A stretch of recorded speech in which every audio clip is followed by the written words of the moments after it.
now we have to talk to Dr. Rashid Draman. He is Executive Director for the African Center for Parliamentary Affairs. And we all know that Martin Amidu appeared before Parliament's Appointment Committee on Tuesday. And there's been a lot of commentary on the subject already. But good morning to you, Dr. Rashid Draman. Good morning.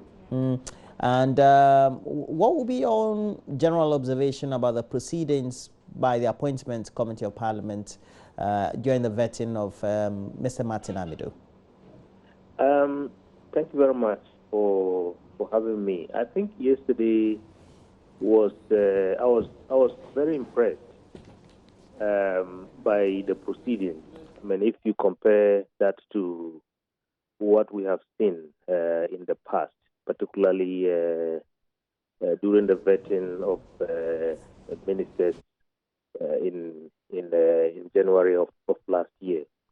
I was quite pleased with the level of preparation, the level of detail, and the opportunities that the chairman gave to members to drill down and probe further on some of the issues that they had.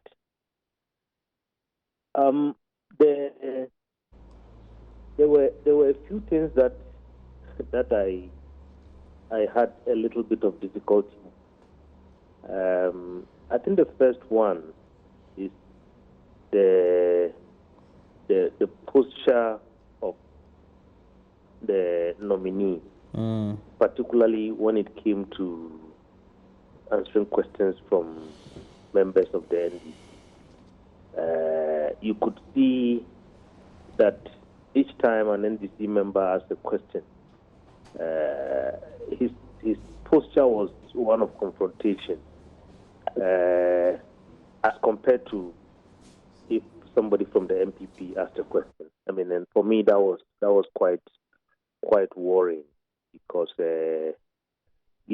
before this vetting, one of the comments that I made was that what we wanted to see, particularly given all the controversies and issues surrounding this office, right from when the bill was being looked at in Parliament and so on, people wanted a lot of assurance that this person who is going to occupy the office will not be someone who will be out to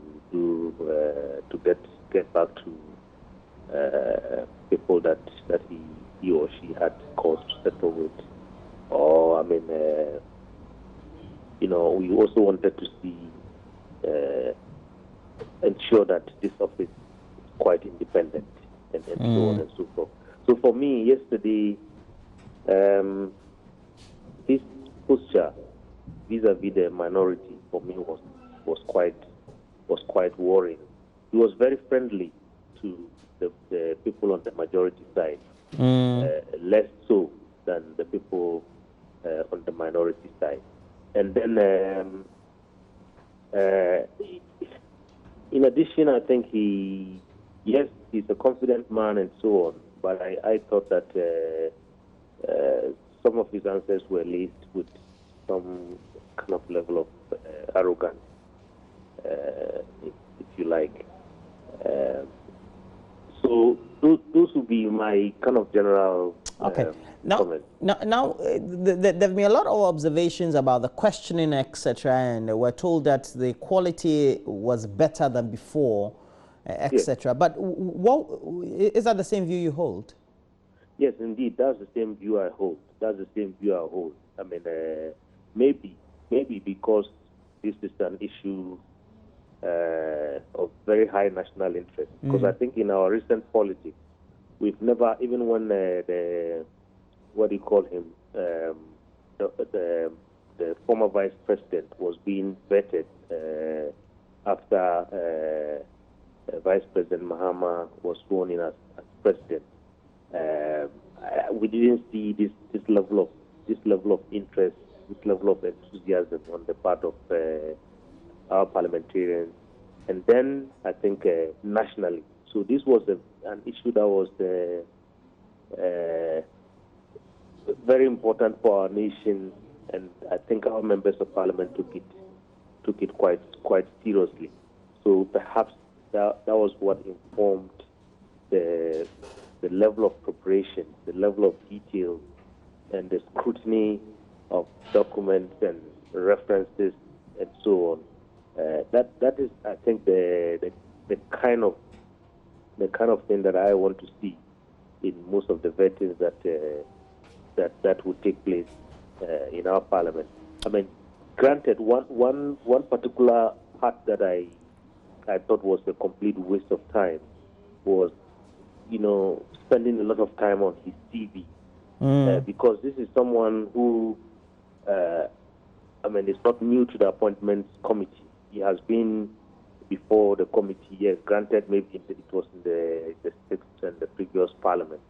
I mean, these are documents that were available to Parliament, and some of the members who are part of this committee, I believe, were in Parliament in the past, and so on. And I don't think there was any significant change in his CV. So I thought that, that initial 1 or 2 hours, going around and talking about it, I think was a complete waste of time. They could have just gone straight. And Dr. Draman, the last question. Yes. We had a session of over 7 hours. Some will say 8 hours. It depends on how, maybe when they started the coverage, etc. I mean, all being timed by the media. Did we need all that? No, we didn't need all that. Indeed, we didn't need all that. And that was why, I was saying that, for instance, initially, I can't remember exactly how much time they spent on the scene. That could have been taken out. Secondly, I think one of the things that I've always called for that, look, it's not every member of the committee who has to ask questions. The committee, I was following your station. The committee went into... You mean you were following JoyNews? Yes, I was following JoyNews. Fantastic. I watched all the proceedings on JoyNews yesterday. Great. From here in, where I am. They went into a sitting meeting, and the essence of a kind of meeting is to prepare the committee, usually for maybe the chair and the members to agree how they are going to apportion, who asks what question and so on. Strategically divide the labor so that it's not every member of the committee who has to ask questions. And if we are able to pick up that practice, I think it will reduce the amount of time that is usually spent in some of these. Okay. Well, thank you very much. And we've been speaking to Dr. Rashid Draman, and with the Center for Parliamentary Affairs. And thanks for joining us this morning. But we have to take a break. But it is your birthday today. Diana Ya Uswa Santoa, and you're with the Kaswa Newtown area of the Church of Pentecost. And this one is from Sandra Obrebia, and she is saying that she loves you so much. You've been a good friend to her, and today is Valentine's Day. We hope that your friendship will continue till the end of time. We'll have to take a break. When we come back, we'll have a lot more for you to stay on.